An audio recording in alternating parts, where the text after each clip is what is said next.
ఈ సందర్భంగా ప్రత్యేకంగా కృతజ్ఞత తెలియాలి. Right right. మనతో డాక్టర్ మాధవరెడ్డి గారు ఉన్నారు, జనసేన పార్టీ సీనియర్ నాయకులు. మాధవరెడ్డి గారు గుడ్ మార్నింగ్ అండి. గుడ్ మార్నింగ్ అన్న. జై శ్రీరామ్. సో ఎన్నో వందల సంవత్సరాల కళ, హిందువుల కళ నేడు సాకారం అవుతున్న వేళ కళ్ళ ముందు రామ మందిరంలో, అయోధ్య రామ మందిరంలో శ్రీరాముడి విగ్రహ ప్రాణ ప్రతిష్ఠ జరుగుతూ ఉంది. సో ఎలా భావిస్తున్నారు అన్న? రామ మందిర ప్రతిష్టాపన, బాలరాముని ప్రతిష్టాపన జరగడం, అది మనం చూడడము, చూసే అదృష్టం రావడము మనం చేసుకున్న పూర్వజన్మ యొక్క ఫలితమే ఇది. దాని విధంగా ముఖ్యంగా ఏంటంటే ఫస్ట్ మన టాపిక్కి వెళ్ళడానికి ముందన్న రామ మందిర నిర్మాణానికి రామభక్తులు ఏ విధంగా ఇబ్బంది పడ్డారు, ఏ విధంగా వాళ్ళు ప్రయత్నించారు, వాళ్ళు చేసిన ఫలితాన్ని ఒకసారి గుర్తుంచుకోవాలన్నా. ఇందాక మీరు అన్నారు కొంతమంది బలిదానాలు కూడా అయినాయన్న, వాళ్ళందరినీ ఒకసారి గుర్తుంచుకోవాలి.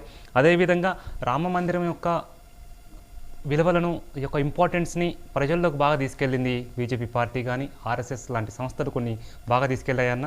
సో ముందు వాళ్ళని కూడా ఒకసారి మనం గుర్తుంచుకోవాలన్నా. ఈరోజు రామ మందిర నిర్మాణానికి కారణం ప్రజల్లో అవేర్నెస్ తీసుకురావడము. ఇంకోటి మత ఘర్షణలు పెడుతున్నప్పుడు ఇది మతాలకు సంబంధించింది కాదు అని చెప్పి అవేర్నెస్ చేయడంలో వాళ్ళు చాలా పాత్ర ఉందన్న. అది వాళ్ళని సరే గుర్తుంచుకొని మనం ఈ డిబేట్లోకి వెళ్దామన్నా. అదేవిధంగా మీరు ఇంతకుముందు అంటారన్న, అన్న వాళ్ళు చెప్పారు ఏంటి అంటే ఈరోజు కనుక వేరే ప్రభుత్వాలు ఉంటే ఈరోజు మనం రామ మందిరం నిర్మించకపోదుమన్నా, నిర్మించినా కూడా చాలా గొడవలు ఘర్షణలతో నిర్మించుకున్న పరిస్థితి ఉండేది. కానీ ఈరోజు మోడీ కానీ బీజేపీ ప్రభుత్వం కానీ ఎలాంటి ఘర్షణలు జరగకుండా, రెండు మతాల మధ్యలో ఎలాంటి ఇబ్బందులు లేకుండా, అన్ని మతాలకు సమానంగా చూస్తూ ఈరోజు మనం నిర్మించుకోవడం జరుగుతుందన్న. అది ఆ ముహూర్తం 12:30కు ఉండడం, అది చూసి అదృష్టం ఉండడం నేను చాలా అదృష్టంగా భావిస్తున్నాను. ఇక మెయిన్గా వెళ్తే అయోధ్య ఇన్విటేషన్ అన్న. ఈ అయోధ్య ఇన్విటేషన్ మొట్టమొదటి ఇన్విటేషన్ ముస్లిమ్స్కి ఇచ్చారన్న. అండ్ దాంట్లో మన యొక్క భారతదేశం యొక్క గొప్పదనం అనేది దాంట్లో తెలుస్తుందన్న. అంతేకాకుండా ఇందులో అయోధ్య మందిర నిర్మాణంలో చాలామంది శిల్పీలు కూడా ముస్లిమ్స్ ఉండడము, వేరే మత వాళ్ళు ఉండడము, వర్కర్స్ కూడా దాంట్లో అన్ని మతాల వాళ్ళు పనిచేయడం, ఇది ఒక రాముని ఒక దేవుడిగా కాకుండా ఒక భారతదేశాన్ని పాలించిన ఒక రాజుగా, అక్కడి నుంచి వచ్చిన సనాధిక విలువలను ప్రజలకు ఎలా తీసుకెళ్ళాలి, రామరాజ్యాన్ని ఆ విధంగా అప్పుడు ఏ విధంగా చేశారన్నది బాగా తెలియడంలో బాగా పాత్ర పోషించారన్న. ఇక ముఖ్యంగా చూస్తుంటే అన్న మెయిన్గా 38 క్రిస్టియన్ కంట్రీస్, 60 పైగా ముస్లిం కంట్రీస్ ఈరోజు లైవ్ వీక్షిస్తున్నారన్న. లైవ్ స్క్రీన్స్ ఏర్పాటు చేశారు. మనం అన్నింటిలో మీరు చూస్తున్నారన్న సోషల్ మీడియాలో. అంటే దాదాపు 100 కంట్రీలకు పైగా లైవ్ వీక్షిస్తున్నారు. ఆ వీక్షిస్తున్నారు అంటే నేను హైదరాబాద్లో కూడా లక్ష్మణ్ గారు, బీజేపీ ఎంపీ లక్ష్మణ్ గారి నాయకత్వంలో నిజాం గ్రౌండ్స్లో దానికి నేను కూడా వెళ్ళానన్నా. నాకు కూడా ఇన్విటేషన్ ఉంది, అది నెక్స్ట్ అక్కడికి వస్తున్నాను.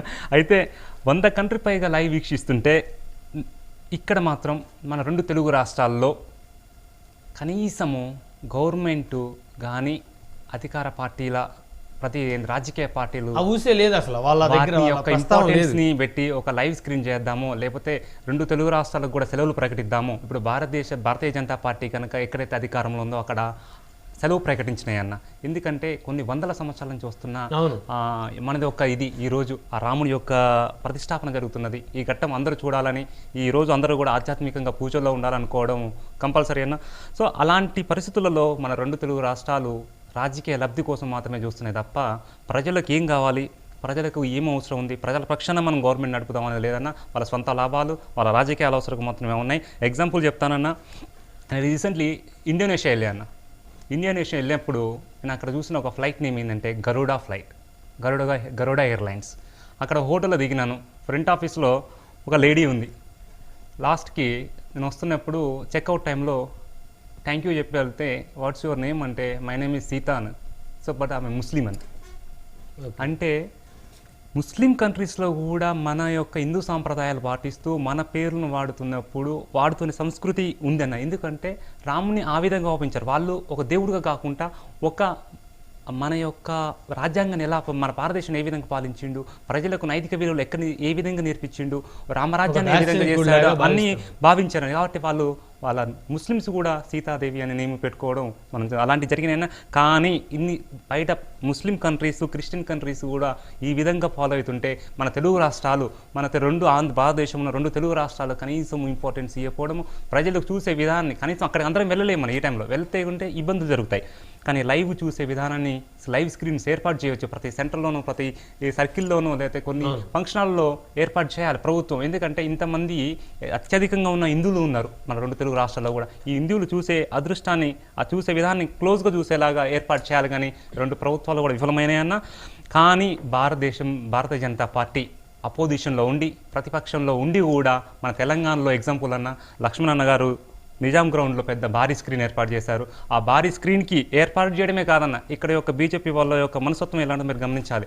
ఏర్పాటు చేయడం కాదు, ఏర్పాటు చేసి మిత్రపక్షంలో ఉన్న జనసేనను కూడా ఇన్వైట్ చేశారన్న. మీరు తప్పకుండా రావాలి, మీరు అందరూ వచ్చి వీక్షించాలని చెప్పారు. అంటే ఇక్కడ లక్ష్మణ్ గారి యొక్క ఇంటెన్షను, అదేవిధంగా కిషన్ రెడ్డి గారి యొక్క ఇంటెన్షన్ ఏంటో క్లియర్ అవుతుంది, అర్థమవుతుంది. అంటే వీళ్ళు అసలైన లీడర్స్ వీళ్ళన్న. అంటే వీళ్ళు రాజకీయాల లబ్ధి కోసం కాదు, ఒక ప్రజలకు ఏం అవసరం అది చేయాలి, ప్రజల పక్షాన ఉండాలి అని అందరిని కలుపుకొని పోవాలి. ఇక్కడ దీన్ని రాజకీయం చేయొద్దు, మనం అందరం కూడా సుఖశాంతులతో ఉండాలి, లోక కళ్యాణం కోసం అన్న ఇంటెన్షన్లో ఉన్న వ్యక్తులు అసలైన వ్యక్తులు, రాజకీయ నాయకులు వీళ్ళన్న. వీళ్ళు సొంత లాభాల కోసం చేయరు. కాబట్టి నేను నా యొక్క ముఖ్య ఉద్దేశం అంటే ఇలాంటి భారతీయ జనతా పార్టీలు కొన్ని వందల సంవత్సరాలు భారతదేశంలో అధికారంలో ఉండాలి. మోడీ లాంటి, నాకు ఒకసారి అనిపిస్తుందన్న, నేను నైట్ కూర్చొని ఆలోచిస్తుంటే రాముడు పంపిన దూతన మోడీ ఇంత సంకల్పం తీసుకున్నాడు. 100% అందులో డౌటే లేదు. ఈ రోజు ఇంత పెద్ద సంకల్పము ఈ ముహూర్తాన జరుగుతుంది అంటే అది ఆయన చేసుకున్న వేరే జన్మలో, ఏ జన్మలో చేసుకున్న పుణ్యమో అన్న రాముడు పంపిన దూతలాగా ఆయన ఈరోజు రామమందిరం నిర్మాణం చేశాడు. ఇది మనందరం హిందువులంతా కూడా గర్వపడాల్సిన రోజు. మనం కూడా అందరం దర్శనం చేసుకోవాలి, అందరూ కూడా లోక కళ్యాణం కోసం సుఖశాంతితో ఉండాలని రాముల వారిని కోరుకుందాం మనం. రవికిరణ్ గారు మొత్తానికి